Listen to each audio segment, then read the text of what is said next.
Salut les filles. Bah écoutez, les dernières vidéos que j'ai faites, je me suis à nouveau rendu compte de la différence de volume entre mon appareil photo et ma webcam.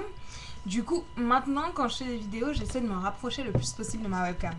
Donc, cette petite vidéo qui va pas durer longtemps, je l'espère, si j'arrive à m'arrêter de parler à temps, c'est juste pour vous montrer que toutes les filles qui ont un afro énormissime peuvent se faire un chignon comme celui que j'ai actuellement. Voilà, vous voyez, on a l'impression que j'ai limite pas du tout de cheveux, alors que vous savez exactement quelle est la touffe de cheveux que j'ai sur ma tête.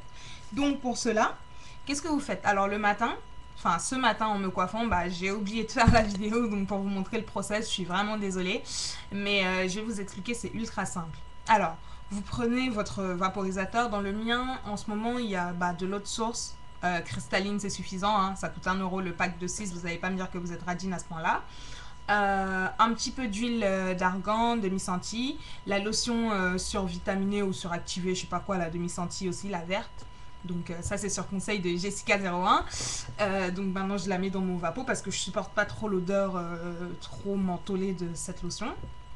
Un peu d'huile d'avocat et un petit peu de glycérine.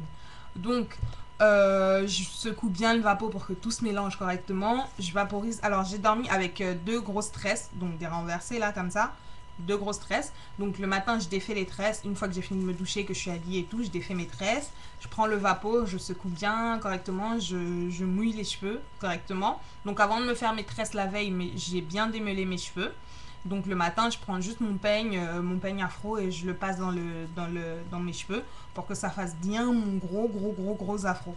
Alors, sur des sites de nappies, je pense que c'était sur le Boucle et Coton, j'avais vu qu'il fallait pas se peigner les cheveux la tête en bas. Personnellement, je sais que tous les conseils qu'on donne aux filles qui ont les cheveux raides, c'est de se peigner les cheveux la tête en bas justement pour avoir beaucoup plus de volume parce que ça soulève la racine du cheveu. Et moi, j'ai toujours fait ça quand j'avais les cheveux défrisés. Ce qui fait que c'est un réflexe que je peux pas perdre comme ça. Et moi, franchement, je préfère me peigner les cheveux la tête en bas. Parce que j'ai l'impression que ça apporte beaucoup plus de volume à mon afro. Après, maintenant, je vois pas pourquoi est-ce que ça avait été interdit. Enfin, interdit. Voilà quoi, pourquoi est-ce qu'ils disent ça. Moi, personnellement, ça me convient tout à fait. Donc, je me peigne les cheveux la tête en bas. Ensuite, je prends, vu que les cheveux, ils sont bien hydratés, je prends mes mains et je commence à pousser mes cheveux vers l'arrière et tout en faisant comme si je voulais faire une couette. Alors ça va être beaucoup plus facile pour les filles qui ont les cheveux déjà assez longs. Pour celles qui les ont pas suffisamment longs, vous prenez la technique de l'élastique comme je vous ai dit que vous attachez à l'arrière de la tête et vous poussez progressivement. Voilà, jusqu'à obtenir une petite couette. Bien, il faut le faire pendant que les cheveux sont mouillés parce que c'est à ce moment-là que vous pouvez bien plaquer vos cheveux pour que ça fasse pas de bosse, etc. comme ceci.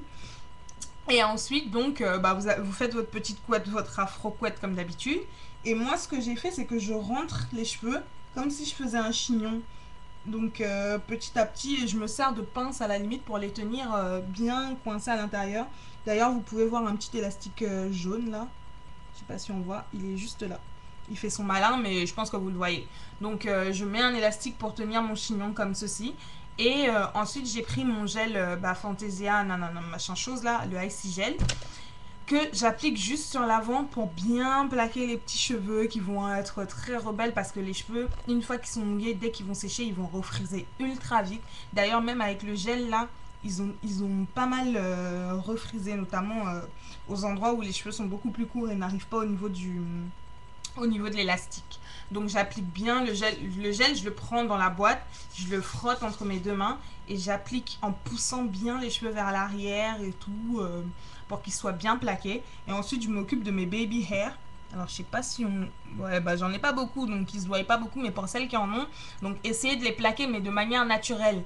Ne rabattez pas vos cheveux sur le front là pour faire les meufs, enfin je sais pas quoi, mais vous allez ressembler juste à des pouilleuses de je sais pas où, voilà quoi. Bref. Évitez de les faire de manière trop ostentatoire, quoi. Essayez de les plaquer de manière naturelle, c'est-à-dire la plupart du temps dans le sens de la pousse, quoi. C'est souvent sur les côtés un peu, voilà, quoi. Donc moi j'en ai pas des masses, donc ça va. Et puis voilà, vous êtes coiffé. Vous avez qu'à, vu que vous étiez déjà habillé et tout, que vous avez pensé évidemment à mettre une serviette autour du cou pour éviter de mouiller votre t-shirt ou votre polo, vous avez plus qu'à sortir et partir au travail ou alors aller vous promener et voilà. Donc vous avez un petit chignon comme ça. J'espère que vous voyez de quoi je parle. Voilà, donc mon chignon il est fait. Alors pourquoi est-ce que j'ai fait ça aujourd'hui? Parce que bah quand il fait chaud comme il a fait chaud aujourd'hui et depuis le début de la semaine, franchement les cheveux qui me tombent là, dans le cou et tout, voilà quoi, c'est horrible. J'avais vraiment envie qu'aucune mèche de cheveux ne me tombe sur le visage ou sur je sais pas quoi, donc j'ai eu envie de me tirer les cheveux en arrière. Et en même temps c'est peut-être un petit défi aussi parce que ça me permet de voir si mes cheveux poussent correctement ou pas. Donc voilà quoi. Je pense que c'est tout ce que j'avais à vous dire pour aujourd'hui. Je suis vraiment désolée de ne pas avoir fait la vidéo pendant que je me coiffais pour que vous puissiez voir comment je le fais. Mais bon, c'est un petit chignon. Hein. Je pense que même pour celles qui avaient déjà les cheveux défrisés, c'était pas le truc le plus dur à faire. Mais bon, voilà quoi. Avec les cheveux crépus, c'est vrai que ça peut paraître un peu... Alors vous voyez là, ça a refrisé. Voilà, c'est parti en cacahuète. Donc voilà, bah écoutez, je vous souhaite de passer une bonne un bon début de soirée. Et puis bah amusez-vous bien. Salut!